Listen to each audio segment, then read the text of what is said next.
Normal ಆಗಿ ಕಾಣಿಸುವ ಈ ಚಿತ್ರಗಳು ಕೇವಲ ಚಿತ್ರಗಳಲ್ಲ. ಮೊದಲಿಗೆ ಈ ಚಿತ್ರವನ್ನು ನೋಡಿ ಕೆಲವು ಸ್ನೇಹಿತರು ಹೈಕಿಂಗ್ ಎಂದು ತೆರಳಿದಾಗ ತೆಗೆದುಕೊಂಡ ಗ್ರೂಪ್ ಫೋಟೋ. ಇದನ್ನು ಸ್ವಲ್ಪ ಗಮನವಿಟ್ಟು ನೋಡಿ, ಏನಾದ್ರೂ ಕಾಣಿಸಿತೆ? ಈ ಮುಖವು ಅವರ ನೆರಳಿನಿಂದ ಆಗಿರಬಹುದು, ಅಥವಾ ಅಲ್ಲಿ ನಿಜವಾಗಿಯೂ ಬೇರೆ ಯಾರಾದ್ರೂ ಇರಬಹುದೇ? ನಿಮಗೆ ಏನು ಅನ್ನಿಸುತ್ತದೆ? ಅಲ್ಲಿ ದೆವ್ವವಿದೆಯೇ ಅಥವಾ ಇಲ್ಯೂಷನ್ ಇರಬಹುದೇ? ನೆಕ್ಸ್ಟ್ ಈ ಕರಡಿಯ ಫೋಟೋ. ಅದನ್ನು ಡಾರ್ಜ್ ಪಟೇಲ್ ಎಂಬ ಹೆಸರಿನ ವಿದ್ಯಾರ್ಥಿ ನ್ಯೂ ಜೆರ್ಸಿಯಲ್ಲಿ ಹೈಕಿಂಗ್ ಸಮಯದಲ್ಲಿ ತೆಗೆದಿದ್ದ. ಆದ್ರೆ ಈ ಫೋಟೋ ತೆಗೆದ ನಂತರ ಅದೇ ಕರಡಿ ಆತನನ್ನು ಕೊಂದು ಹಾಕಿದೆ. ನೆಕ್ಸ್ಟ್ ಇದನ್ನು ನೋಡಿ, ಇದು ಪ್ರಪಂಚದಲ್ಲಿಯೇ ಫೇಮಸ್ ಫೋಟೋಗಳಲ್ಲಿ ಒಂದಾಗಿದೆ. ಇದರಲ್ಲಿ ಒಂದು ಹದ್ದು ಒಂದು ಅಪೌಷ್ಟಿತ ಮಗುವಿನ ಸಾವಿಗಾಗಿ ಕಾಯುತ್ತಿದೆ.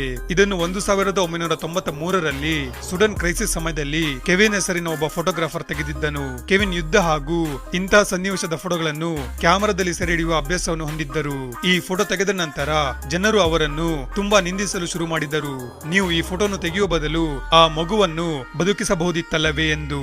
ವಾಸ್ತವವಾಗಿ ಆಗ ಮಹಾಮಾರಿ ರೋಗ ಹರಡುತ್ತಿದ್ದರಿಂದ ಪತ್ರಕರ್ತರಿಗೆ ಹಾಗೂ ಫೋಟೋಗ್ರಾಫರ್ಗಳಿಗೆ ಅಲ್ಲಿ ಯಾರನ್ನೂ ಸಹ ಮುಟ್ಟುವ ಪರ್ಮಿಷನ್ ನೀಡಿರಲಿಲ್ಲ. ನಂತರ 27 ಜುಲೈ 1994ರಲ್ಲಿ ಕೆವಿನ್ ಆತ್ಮಹತ್ಯೆ ಮಾಡಿಕೊಂಡರು. ಅವರು ತಮ್ಮ ಸೂಸೈಡ್ ನೋಟ್ ನಲ್ಲಿ ಬರೆದಿದ್ದರು, ನಾನು ದುಃಖದಿಂದ ಹೊರಗೆ ಹೋಗಿದ್ದೇನೆ, ಸತ್ತ ದೇಹಗಳ ನರಳಾಟಗಳು ನನ್ನನ್ನು ಬೆನ್ನು ಬಿಡದೆ ಕಾಡುತ್ತಿದೆ ಎಂದು.